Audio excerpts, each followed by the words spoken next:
ஒரு போர்ட்ரேட்டையோ இல்ல ஒரு ஃபேஸையோ நீங்க வரையும்போது ஃபோட்டோ ரொம்ப கிளாரிட்டி இல்லாம இருக்கா? பழைய ஃபோட்டோவா இருக்கு, டேமேஜ் ஆன ஃபோட்டோவா இருக்கு, இல்ல ஃபோட்டோ WhatsAppல வந்திருக்கு. ஸோ ஜூம் பண்ணா ஃபோட்டோல டீடைல்ஸே தெரியலையா? அந்த ஃபோட்டோ எப்படி வரையறதுங்கிறத இன்னைக்கு நான் சொல்லப் போறேன். டிராயிங்ல இன்ட்ரெஸ்ட் இருக்கிறவங்களுக்காக 30 டிப்ஸ் இன் 30 ரீல்ஸ்னு சீரிஸ் ஸ்டார்ட் பண்ணி இது reel number 26 upscaling a photo. ஒரு ஃபோட்டோ எந்த அளவுக்கு கிளாரிட்டியா இருக்கோ, எந்த அளவுக்கு டீடைல்ஸ்லாம் நீங்க ஜூம் பண்ணா தெரியுதோ, அந்த அளவுக்கு உங்களால பெட்டரான அவுட்புட்ட ஆர்ட்ல காட்ட முடியும். ஸோ எப்பவுமே கிளாரிட்டியான ஃபோட்டோல ஒர்க் பண்ணுங்க. உங்களுக்கு ஒரு ஃபோட்டோ கிளாரிட்டியா இல்லைன்னா இந்த ரெமினிங்கிற ஆப் யூஸ் பண்ணி இந்த ஃபோட்டோவை அதுல போட்டு அப்ஸ்கேல் பண்ணிக்கோங்க. ஆண்ட்ராய்டு அண்ட் iOS ரெண்டுலையுமே இந்த அப்ளிகேஷன் இருக்கு.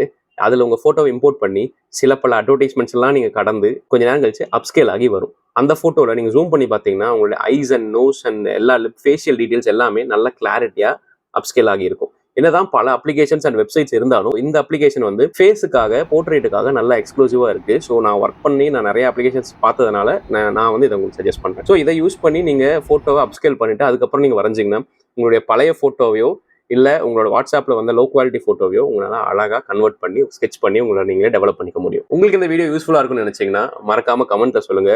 அண்ட் உங்க ஆர்டிஸ்ட் ஃப்ரெண்ட்ஸுக்கும் இந்த வீடியோவை ஷேர் பண்ணுங்க. அண்ட் இந்த மாதிரி art tips and art related கண்டென்ட்லாம் நிறைய வேணும்னா ஃபாலோ பண்ண மறந்துடாதீங்க. See you on the next video. Bye.